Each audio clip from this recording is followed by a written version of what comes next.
Israel और फलस्तीन के बीच का युद्ध पिछले 28 दिनों से लगातार जारी है और अब तक करीब 10,000 लोगों ने अपनी जान गंवा दी है। हालांकि अभी भी यह युद्ध रुकने की कगार पर तो नहीं है। हमास के साथ जंग के दौरान अब तक मारे गए इजरायली सैनिकों में एक 20 साल के भारतीय मूल के सैनिक के शामिल होने की भी अब खबर आई है। इसको लेकर एक खबर सामने आई। जो इजरायली टाइम्स ऑफ इजराइल की एक रिपोर्ट है, उसके मुताबिक दक्षिणी इजराइल के शहर डिमोना के स्टाफ सार्जेंट एलिस सोलोमन की मौत उस समय हो गई जब उनकी बख्तरबंद गाड़ी 1 नवंबर को हमास द्वारा दागी गई एंटी टैंक गाइडेड मिसाइल के निशाने पर आ गई। हालांकि इस हमले में गवाती इन्फेंट्री ब्रिगेड की तजाबार बटालियन के कम से कम 11 सैनिकों के मारे जाने की भी खबर है। इसे लेकर डिमोना शहर के मेयर बेनी बिट्टन ने एक फेसबुक पोस्ट में सोलोमन के परिवार के लिए अपनी सहानुभूति भी जाहिर की है। बता दें कि कुछ लोगों द्वारा डिमोना शहर को लिटिल इंडिया के तौर पर भी कहा जाता है। रिपोर्ट्स के मुताबिक डिमोना शहर में भारत से आने वाले यहूदियों की संख्या भारी मात्रा में है।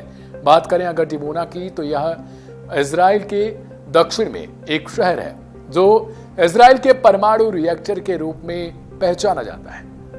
इजरायली शहर डिमोना में तकरीबन 7500 भारतीय यहूदी समुदाय रहता है। कहा तो यह भी जाता है कि इजराइल में भारतीय यहूदी अप्रवासी उन यहूदियों के वंशज हैं जो देश के कई हिस्सों में रहते आए थे।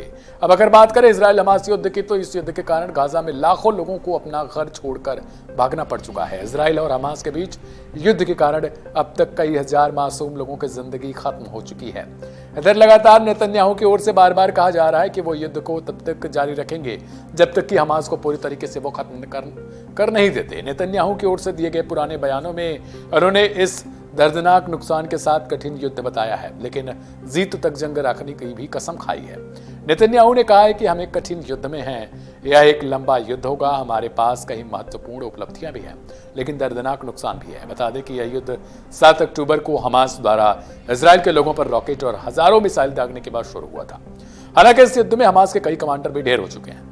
पिछले दिनों ही एक रिपोर्ट आई थी जिसके मुताबिक इजराइल ने मोस्ट वांटेड कमांडर को ढेर कर दिया था। बता दें कि 7 अक्टूबर को इजराइल पर हुए हमले के बाद जो प्रमुख जिम्मेदार था 2004 में इजराइल के बंदरगाह पर हमले और आतंकी भेजने का भी जिम्मेदार था, जिसमें 13 लोगों के मारे जाने की खबर आई थी उस बंदरगाह हमले पर। पिछले 20 वर्षों से हमास की ओर से इजराइल पर रॉकेट हमलों के निर्देशित कर रहा था ये जो आतंकी, यानी जो कमांडर था जिसको ढेर कर दिया है। साथ ही इजरायली सेना पर हमले को अंजाम देता आ रहा था।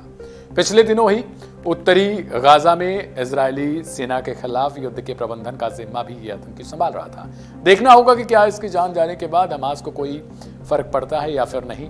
लिहाजा जो भारतीय समुदाय का एक इजरायली सैनिक था उसके शहीद होने पर आपकी क्या राय है और क्या लगता है आपको, उसके बारे में कमेंट करके जरूर बताएं और देखते रहें वन इंडिया हिंदी को। मैं था आपके साथ दिव्यांशु। नमस्कार।